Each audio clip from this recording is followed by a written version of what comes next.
This is Hidden Killers with Tony Bruschi. Here now, Tony Bruschi. When your adult child is severely mentally ill and addicted, you get two choices in America. You can let them go back to the streets, back to the shelters, back to the slow motion suicide of homelessness, or you can keep them close in your guest house, in your spare room, in your life, and hope every single day that they don't hurt themselves or you. Rob and Michele Reiner chose the second option. It killed them. But here's the part nobody wants to say out loud. What else were they supposed to do? Nick Reiner is facing 2 counts of first-degree murder. His defense attorney is building an insanity defense. And the public conversation has mostly split into 2 camps, people who blame Nick entirely and people who want to blame the mental health system. But the truth is uglier than either of those narratives. The truth is that Rob and Michele Reiner were trapped. Legally, financially, emotionally trapped. And the system that was supposed to help them offered nothing but a series of impossible choices.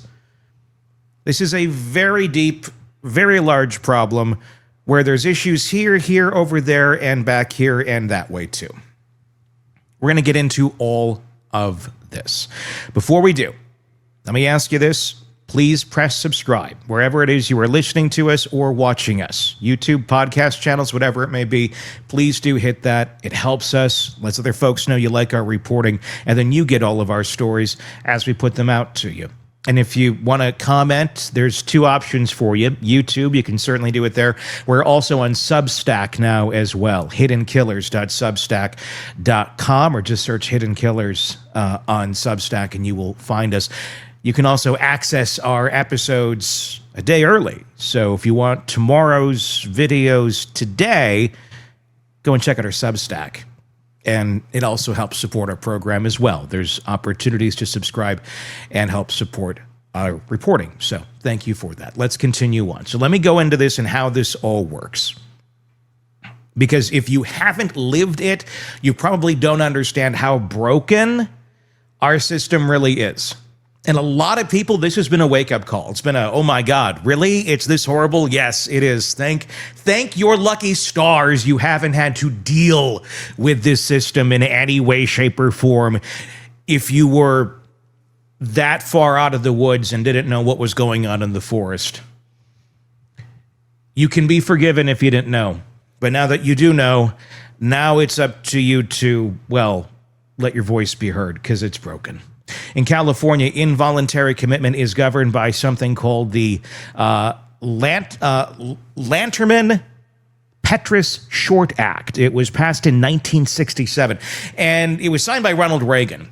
The intent, initially, kind of noble, end the abuses of the old asylum system. Remember these stories? And some were very true.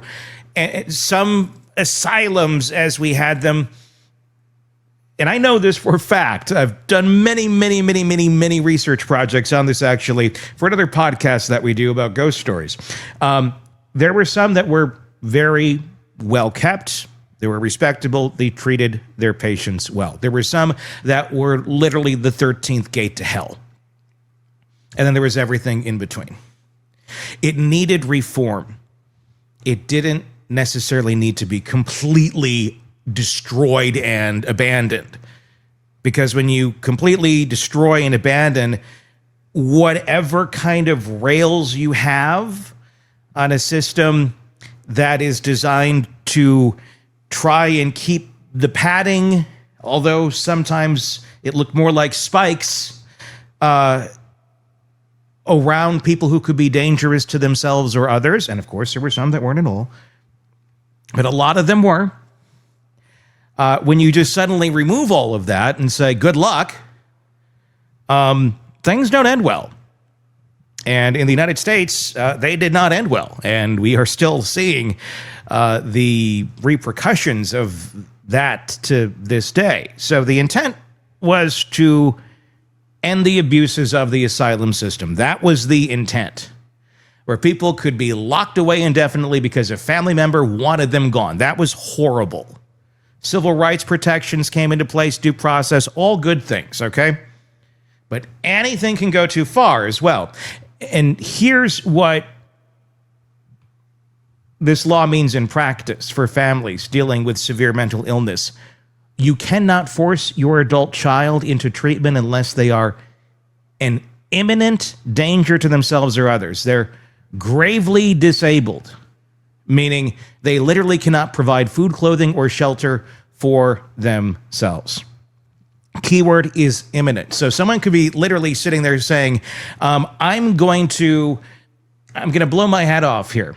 And you call 911. This is in California. And then they get there like, oh no, I was just kidding. This is a joke. They misunderstood.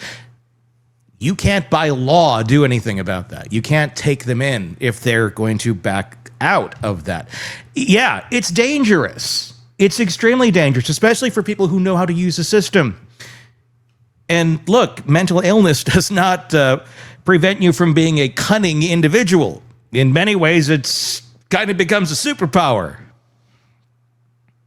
So that word imminent, not probably dangerous, not getting worse, not everyone can see this is heading somewhere terrible, imminent. And as of right now, this second, about to happen. If your adult child is psychotic but technically feeding themselves, you can't commit them. If they're making threats but haven't acted yet, you can't commit them. If they've been violent in the past but aren't being violent at this exact moment, you can't commit them. The law requires you to wait until the crisis is already happening, and by then it's often too late. You're basically saying they have to be kind of in a catatonic state to admit them. Families get one tool. The 5150 hold, 72 hours. 72 hours. Yeah, 72 hours to sanity, right? Should be a reality show. In 72 hours, every single thing that they've been suffering with their mental illness has been gone and vanished, and they're ready to live their lives the way they've always wanted to. No, of course, that's utterly insane. 72 hours will do it. That's it. A police officer or a clinician can place someone into a 5150 if they meet the criteria. The person goes into a psychiatric facility for evaluation treatment 3 days. And then sometimes they don't even make it the 3 days. Sometimes if the facility says, we think they're good after 24, bye-bye, we need that bed. Then what? Let's say you get the 3 days. If the patient says the right things, the addicts are very good at saying the right things. You do realize this, right? They get released, even if the family begs the facility to keep them longer.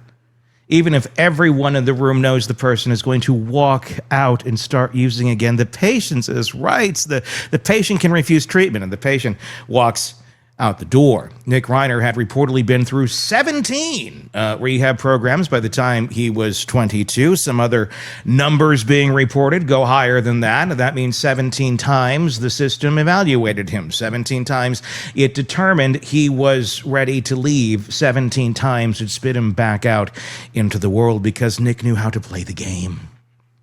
He admitted it himself on the Dopey podcast, saying sober just long enough to satisfy the counselors, then going right back to using the moment he was free. The system wasn't designed for people like Nick. It's designed for people who want help. And when someone doesn't want help, when they actively resist it, manipulate it, game it, which is most of the people who go into that system, at least the first round or 10, the system has nothing to offer except a revolving door. So what options did Rob and Michele actually have? Well, option one, kick him out, kick Nick out, let him go, tell him he's on his own, watch him disappear into the homeless encampments of Los Angeles, wait for the phone call that he overdosed under a freeway overpass or froze to death in an alley or got killed in a fight over nothing.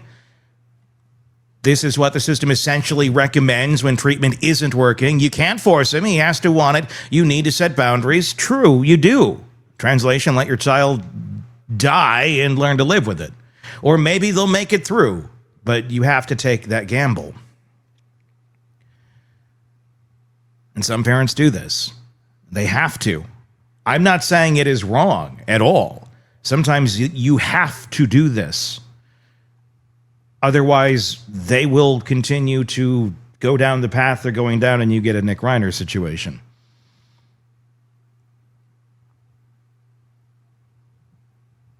We are pointing out here, too, here's your options. What's missing from this equation?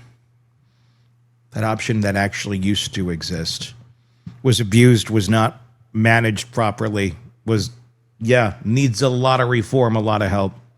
But there was a third option at one time, another place people could get people that truly did need help for their own safety and the safety of others. But we do not have that anymore. So back to today. For their own survival, for the safety of the other children, they can cut ties. And then they spend the rest of their lives wondering if tonight is the night that they get the call. Option 2, hope for an arrest. Sounds insane, but it is real. Some families actually pray their mentally ill child gets arrested, and that, good. For drugs, for theft, for assault, for anything, because jail is sometimes the only institution that will hold them long enough to stabilize, to get clean. The criminal justice system becomes the de facto mental health system. That's where we are. Parents hoping their kids get locked up because the treatment systems won't. Or option 3, become an institution yourself. Keep them close, house them, feed them, monitor them around the clock, try to manage their medication, their moods, their episodes. Hope you can hold things together until what? Until they magically get better? Until some breakthrough happens that 17 rehab programs couldn't achieve? This is what Rob and Michele did. They reportedly kept Nick in the guest house under watchful supervision, except they weren't psychiatrists. They weren't nurses. They weren't trained in crisis intervention or de-escalation. They were a 78-year-old man and a 70-year-old woman trying to manage someone who, according to sources, had schizophrenia and active addiction. A neighbor told the New York Post that Nick had been violent before. An LAPD insider said there have been quite a few calls for service at the Reiner home over the years. Rob reportedly told friends the night before his death, "I'm petrified of Nick. I think my own son can hurt me." He knew. There was nothing he could legally do about it. There is option 4, fight for an LPS conservatorship. This is the long-term involuntary commitment option in California. The problem, the bar is extraordinarily high. Gravely disabled doesn't mean clearly deteriorating or obviously dangerous. It means the person literally cannot provide for their own basic needs, and even then the family can't petition for it directly. It has to come from a public guardian's office after the person has already been through the hold process. Even when granted, it has to be renewed every single year. Every year you have to go back to court and fight to keep your adult child in care.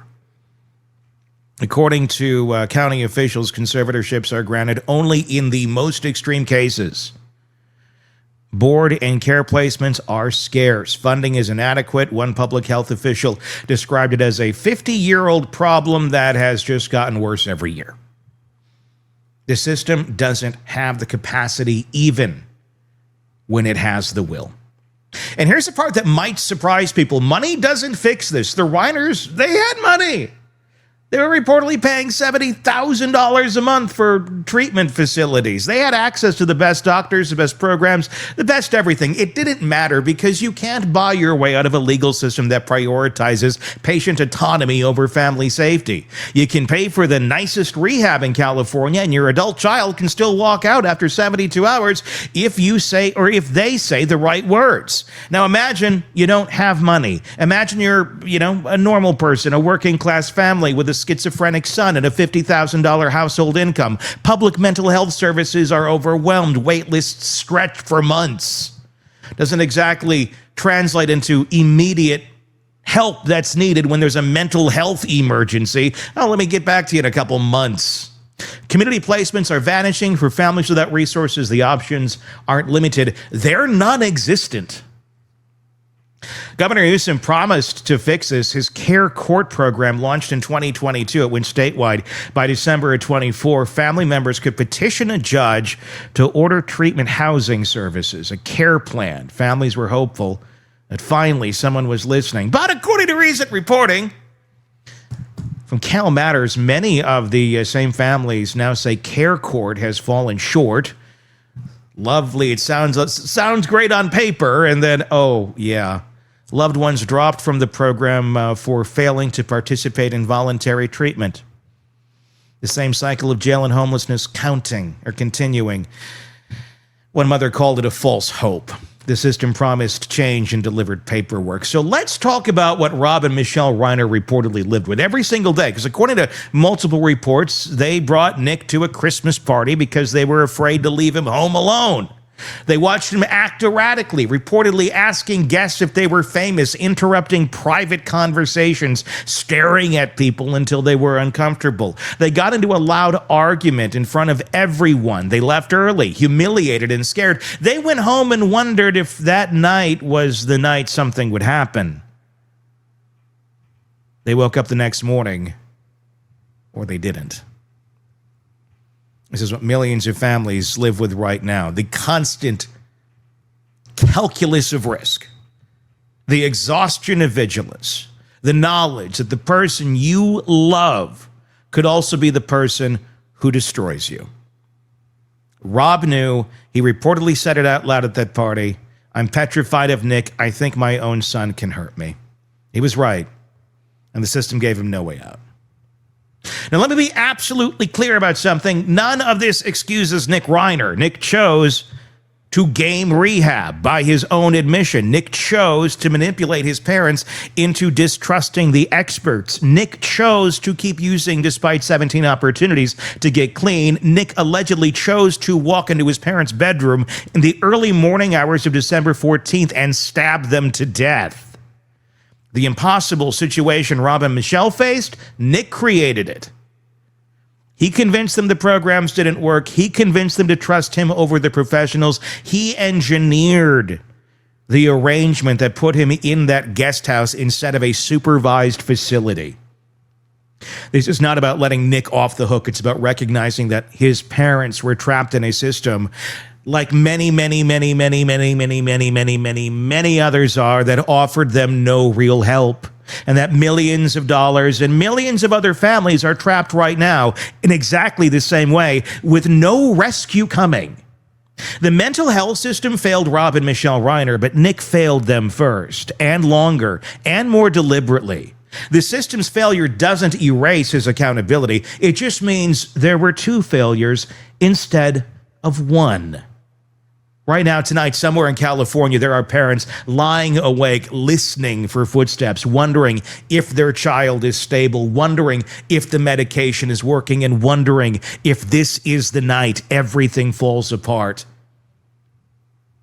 They can't commit their children. They can't force treatment. They can't protect themselves without abandoning someone they love. The legal system tells them their adult child has rights. The treatment system cycles their kid through 72-hour holds and calls it care. The mental health system tells them to set boundaries and practice self-care as if a scented candle is going to stop a psychotic episode. And when something terrible happens, when a parent ends up dead, when a family is destroyed, we act shocked. We ask, how could this have happened? We demand answers. It happens because we built a system that protects the autonomy of people who cannot safely exercise it and abandons the families trying to keep them alive. It happens because we've decided that civil liberties matter more than civil safety, even when the person with the liberties is a danger to everyone around them. It happens because we've made it nearly impossible to help people who don't want help, and then we blame the families when the inevitable occurs. Rob and Michele Reiner are dead. Nick Reiner is in a cell at Twin Towers wearing a suicide smock. And somewhere tonight, another family is facing the same impossible choice they faced. Let him go or watch him die slowly or keep him close to you and hope he doesn't kill you. That's not a mental health system. That's a coin flip with your life. And guess what? The house always wins. Give me your thoughts in the comments section on our Substack channel, hiddenkillers.substack.com, or just search Hidden Killers there. Or on YouTube, if you're there, do comment. We'd love to get your thoughts on this case. We read the comments in both places. If you want tomorrow's videos today, be sure to check out that Substack channel and be sure to press subscribe. Wherever you're listening to us, wherever you're watching us, please hit that subscribe button so you don't miss any of our reporting. And if you really like it, you use Apple Podcasts, a review there. Always very much appreciated on Apple Podcasts. Thank you so much for your support of this program.